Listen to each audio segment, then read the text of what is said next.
Hi, everybody. Welcome to our Sci-9 Developmental Psychology lecture series. This is Chapter 7, Part 1, Middle Childhood Physical Development. In this video, we're going to take a brief look at growth in middle childhood and health issues. Go ahead and get our PowerPoint started up, and off we go. In middle childhood, we're talking about kids from about 6 to 11 years old.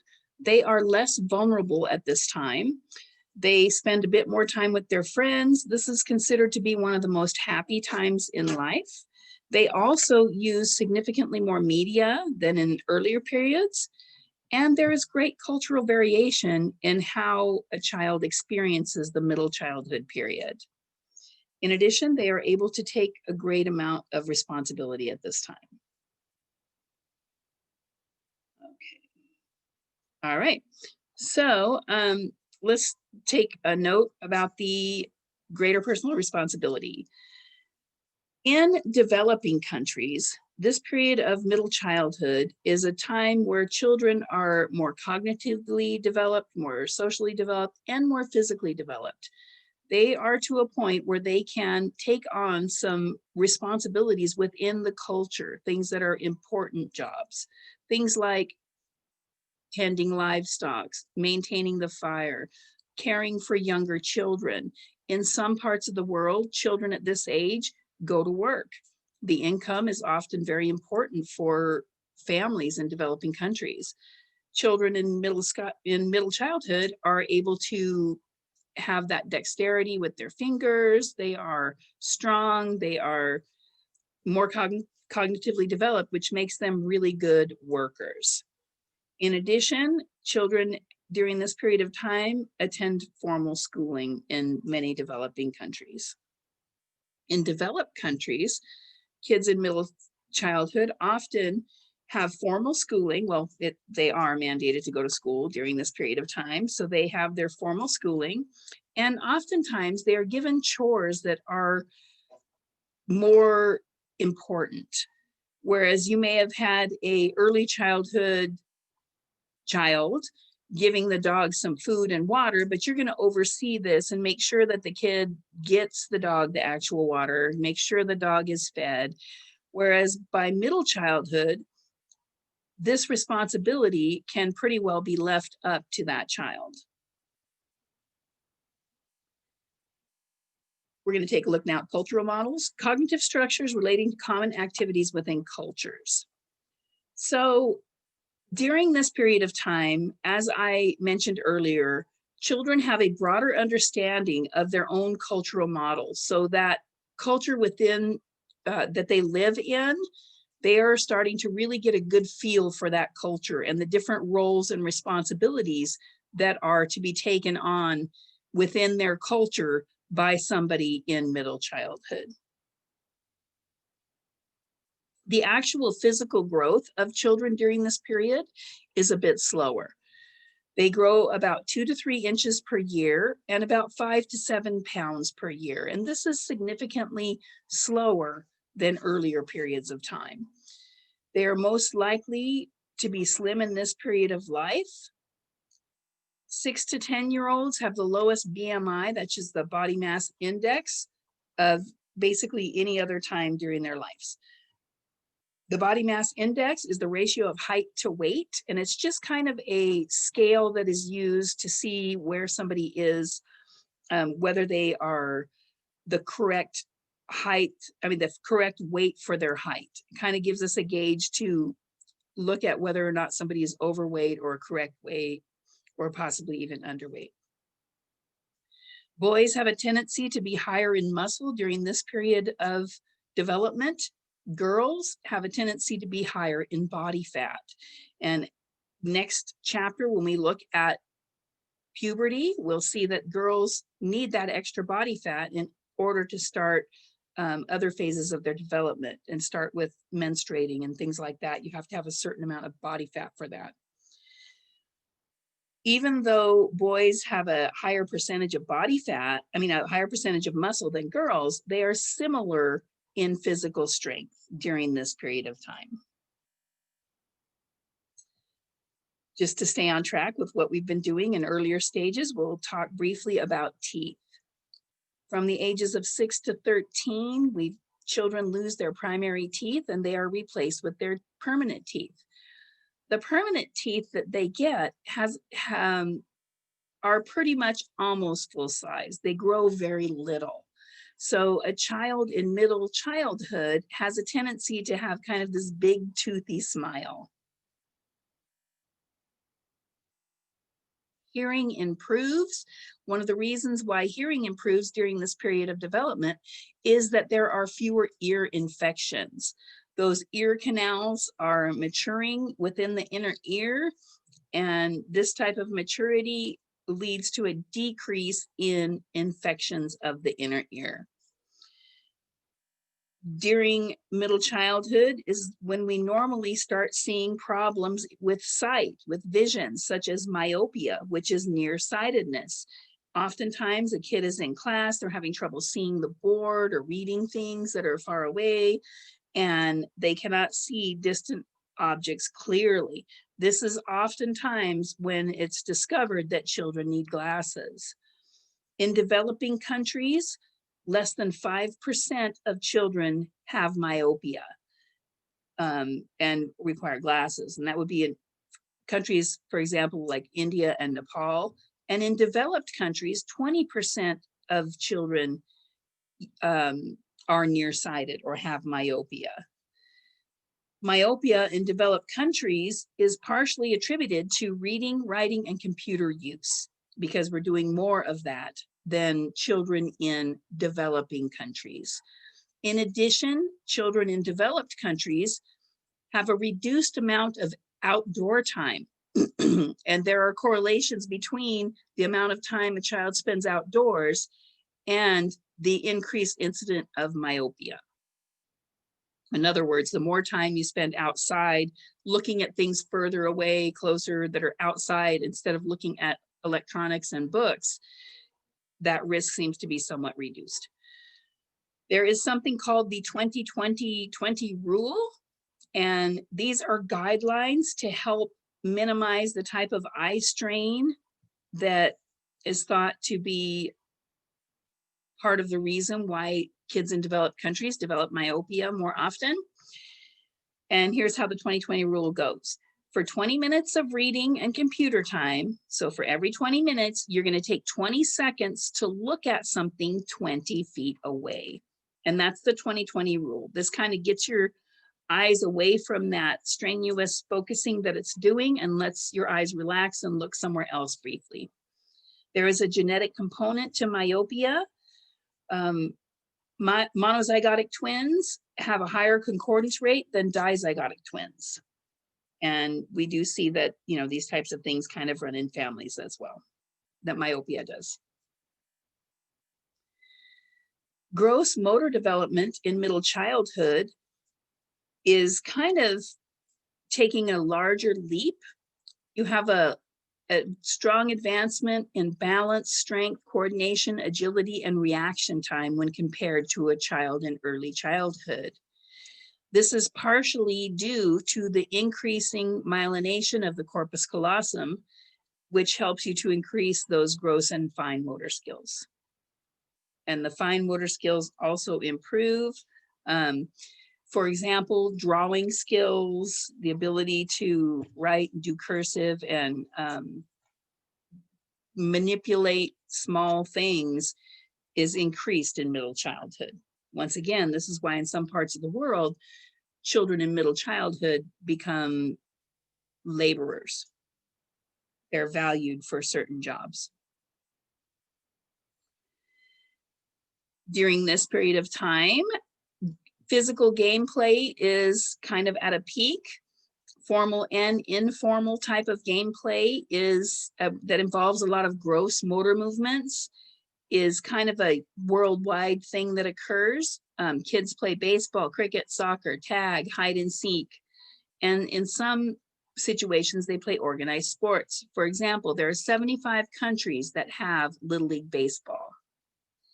In the United States, organized sports, there's some percentages on this slide that represent the percentage of boys and the percentage of girls that played organized sports at some time from the ages of 5 to 18. So this could be just a short period of time or for the whole duration. It doesn't really specify, but 60% of boys play an organized sport at some time, and 52% of girls play an organized sport at some time between the ages of 5 and 18. That's within the United States. According to the Center for Disease Control, children in the United States do not get enough gross motor activity, and it leads to obesity. Things like playing a lot of hours on video games, spending a lot of screen time is correlated to obesity as well. There is a particular program, PE programs in the United States were prevalent. For example, up until 1969, we have a statistics here that's 80% of kids participated in a PE program in 1969. In 2005, only 8% of kids participated in a PE program. So the physical education programs are not as actively happening in our schools like they should be. The CDC recommends 60 minutes of physical activity per day for children the ages of 6 to 17 years old, and only about 20% of American kids are thought to get that 60 minutes a day of physical activity. There was an interesting study done by Hillman et al. In 2014, and your book will have the details of this study. It will have the references in the book. I didn't have time to add it onto the PowerPoints. Physical activity improves cognitive function is what they found according to their study. What they did is they had 200 kids from the ages of 7 to 9 years old. They were divided into two groups. Group A attended a 2-hour after-school physical activity program. Group B, which is our control group, did not attend a program and just kind of went on with their everyday life, but they were monitored. There was a pre-test and post-test of physical and cognitive function involved in this study. So in other words, at the beginning of the study, children were tested on their physical functioning and on their cognitive functioning. And then at the end of the study, they were tested on their physical function and their cognitive function. What they found was that both groups improved in physical functioning, not just the group that had the physical activity program for 2 hours a day, but the other group also improved as well. And this may be a function of development, of just that natural growth and development. However, what they found that was very interesting was that group A had higher scores on executive functioning, which is a cognitive skill, a set of cognitive skills really with like planning, problem solving, those types of things. So the kids who had those higher activity levels had higher scores on their cognitive exams. So those things were correlated. Okay. Fine motor development, we talked briefly about this. The increased ability in fine motor skills occurs in middle childhood. Writing improves, becomes smaller and neater. Fine motor skills will reach adult maturity by the end of middle childhood. Gross motor skills will continue to develop. These skills also make children in middle school valuable as factory workers. I know I keep saying that. Well, actually, our writing assignment for our writing assignment discussion question is going to be about child labor. So that's why I kind of keep talking about this, because it is something that we're going to be talking about in our discussions. This is from your book. This is figure 7.1. This is just taking a look and comparing the drawings of children in, this one's a preschooler, and here we have an early childhood drawing, and then over here with the horse, we have a child who is in middle childhood, and you can see their drawing is a little bit more detailed. Malnutrition is not as, it does not as strongly impact the child who is in middle childhood. What we do see is that children who start off with malnutrition and they survive that early period of malnutrition, even though they seem to physically recover, there are certain areas where damage seems to accumulate. For example, there was 2 studies that your book mentions about Guatemalan and Ghanan children, and these studies found differences in the children based on their early nutrition. What they found was that they scored lower. Children who survived that early malnutrition, they are resilient children. However, they scored lower on standardized tests, and they were more likely to be reported as anxious and withdrawn by teachers.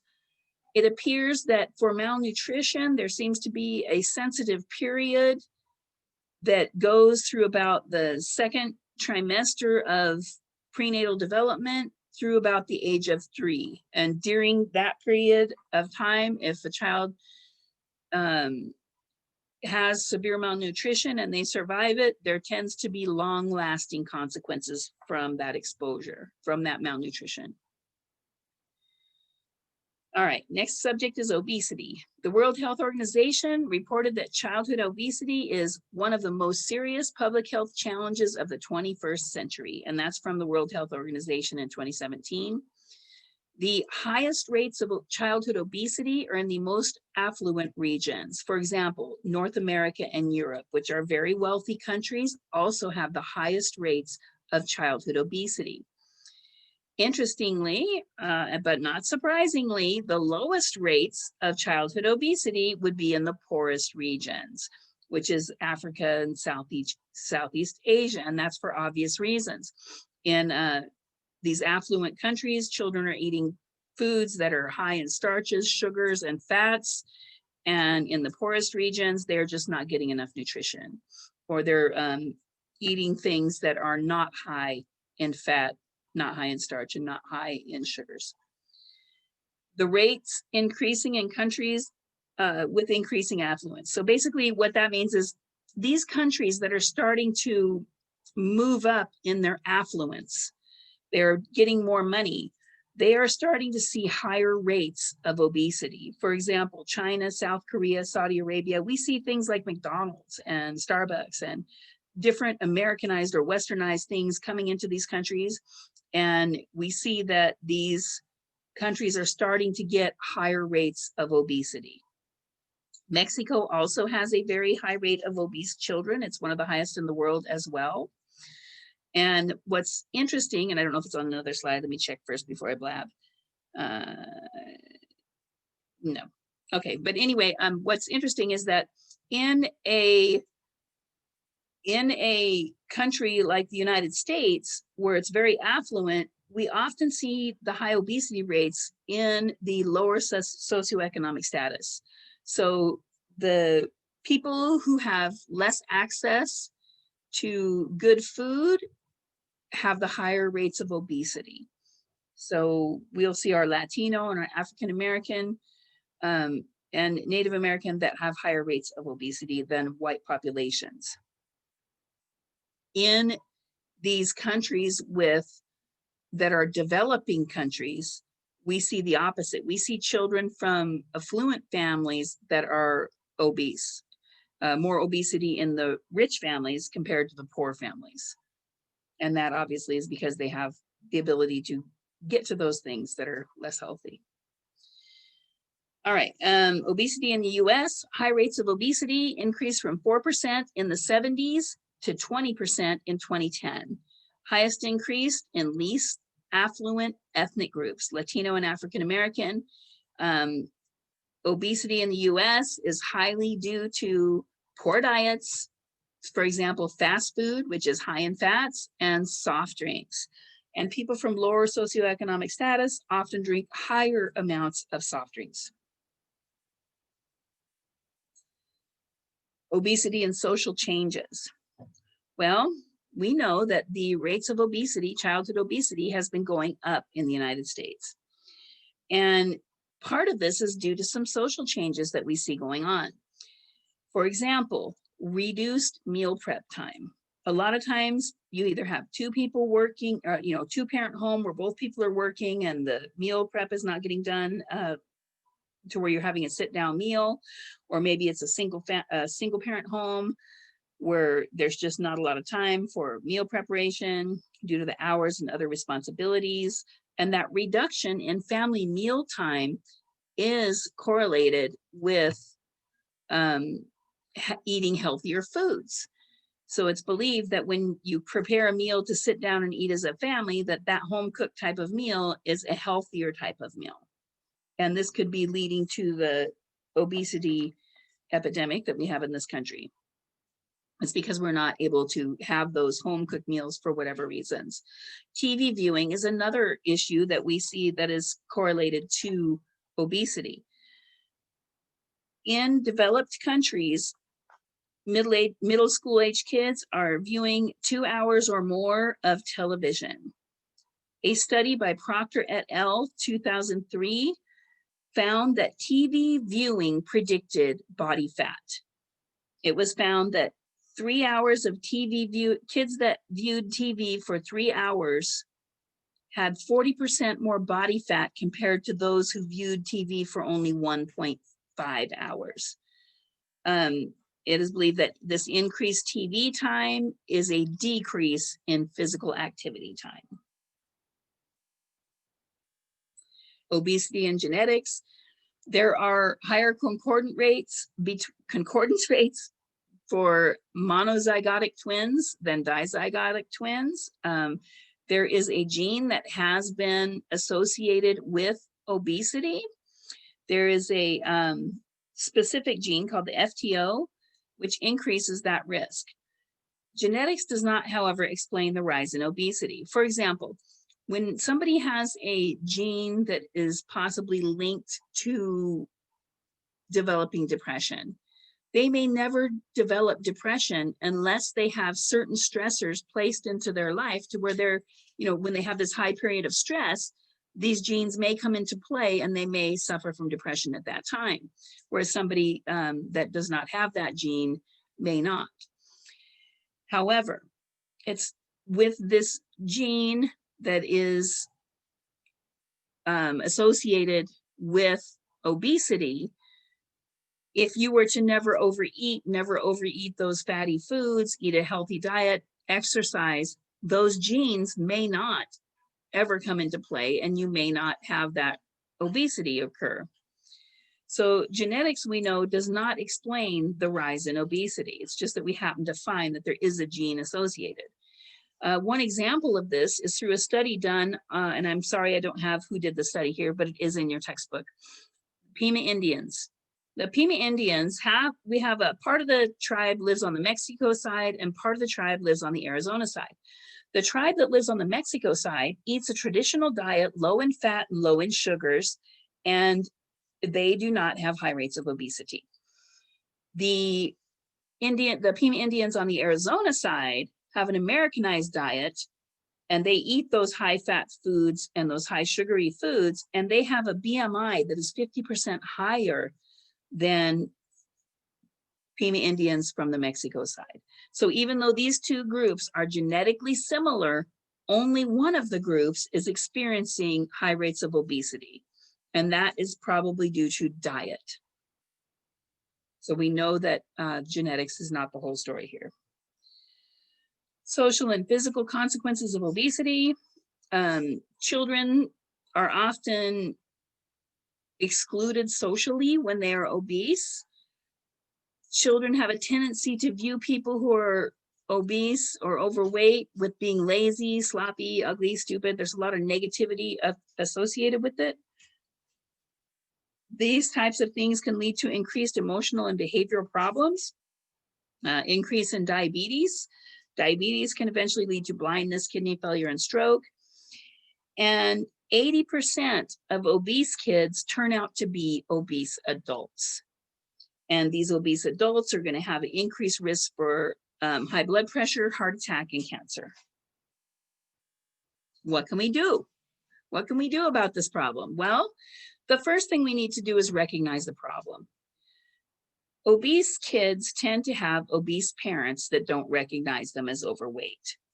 So a lot of times, you know, parents have particular eating habits. They share these eating habits with their kids. Everybody's overweight. I'm overweight, I know that. And you know, you have a tendency to not view your own children as being overweight. What you can do is set good examples of good eating habits. If you want your middle school age kid to start eating right, well, it's a little late to the game, but it's better late than never.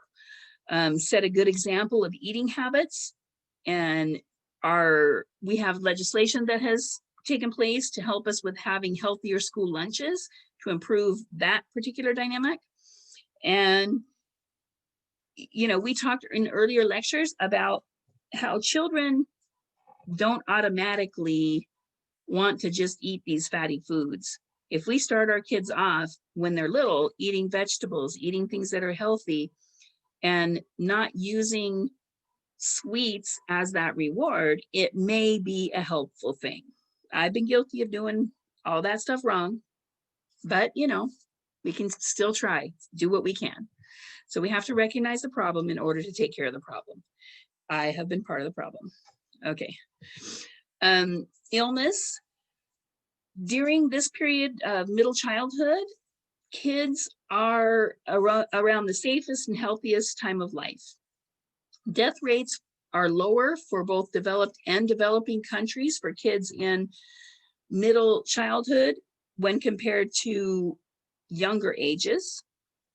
Developed countries have widespread vaccinations, which is one of the reasons why children are not getting ill so often in developed countries. And developing countries have seen some increases in vaccinations and safer food sources. And remember, diarrhea and foodborne things were causing a lot of problems for our earlier childhood kids. And some of those things are being rectified. In 1987, there's some other legislation has taken place in order to help our kids stay healthy during this period of time. One of the things has been legislation regarding lead, and we don't even want to talk about Flint, Michigan, because boy, you can get me on a roll on that one. But 1978, 30% of kids had unsafe lead levels in their blood, and this is in the United States. In 2001, 1% of kids have unsafe lead levels in their blood. And this is largely due to lead being removed from gasoline and lead being removed from paint. So these are examples of legislation that has been put in place to reduce the amount of childhood illness. Asthma, which I had to actually take my inhaler before all of this. I've had asthma since I was a small child. When I was going to school, I was like the kid at the school that has asthma. I didn't know any other kids with asthma. There just weren't a lot of kids with asthma. Nowadays, it seems that everybody has somebody in their family with asthma, and that a lot of kids have asthma. And there's asthma is kind of an inflammatory response where you get mucus in your little airways, and it restricts your breathing. It's kind of a simplified version of it, but it makes it difficult for you to breathe. And kids in middle childhood have a higher rate of asthma than our earlier kids now. And boys tend to have a higher risk for asthma. There's something called a hygiene hypothesis that's saying that, oh, well, because we clean so well and our kids aren't exposed to very much, they're not exposed to germs, dirt, all this kind of stuff, that they are not developing a resiliency within their lungs. So that's one idea. Asthma rates are high among African-American children. And middle school children have a tendency to really have a problem with it. There's different ways that asthma can be set off. It can be through stress, through allergies, through exertion. All of those things can trigger an asthma attack. If you're in an area with high air pollution, that's going to cause problems with asthma. Here in California, we've had all these big fire days. There's days when it was horrible trying to go out and work because I had to use my inhaler. And I'm an adult. So a lot of kids like that have to be kept in, run the air conditioning, all that kind of stuff to try to protect them during times when we have smoke. Injury rates are relatively low during middle childhood because kids at this point can kind of think about what they're going to do and what the outcome is going to be. Now, in early childhood, we saw kids that are getting injured more frequently because, yeah, I can jump off of this, but I'm not really thinking it through. By the time you're in middle childhood, you're thinking it through a lot better. You can anticipate that you may get hurt if you do something and that maybe you shouldn't do certain things. The most common causes of injury are the same as in early childhood, which are falling, being struck by a person or an object, and bites from animals or insects. Okay, I think that is it. That's all I got for you. And I hope you have a good evening. It's evening for me because I'm doing this in the evening at the end of the day. And I just hope you guys take care of yourselves, be kind to yourselves, give yourself a pat on the back for doing the best you can, and give yourself some me time. Even if it's only 5 minutes of me time, go ahead and give yourself that because I think you deserve it and you've earned it. All right, take care and I'll see you next time.